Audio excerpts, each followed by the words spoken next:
Talaga namang trending na trending o pinag-uusapan nga ang muling pagkikita nila ni Ivana at ni Tatay Jesus kung saan pumunta nga si Ivana Alawi sa probinsya ni Tatay Jesus. Kaya kitang-kita natin dito na talagang pinagkaguluhan si Ivana at si Tatay Jesus doon kung saan makikita natin maraming tao nga talagang gustong-gusto din nila masilip or makita ang nag-iisang Ivana.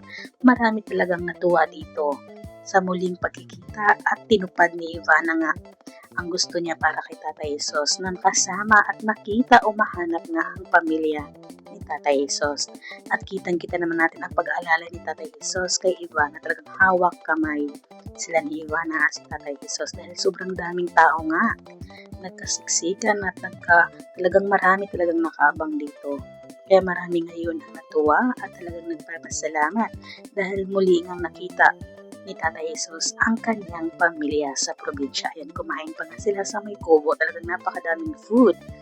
Ayan, at syempre, abangan natin guys ang vlog soon ni Ivana patungkol dito sa muling pagkikita ni Tatay Jesus sa kanyang pamilya nga sa probinsya.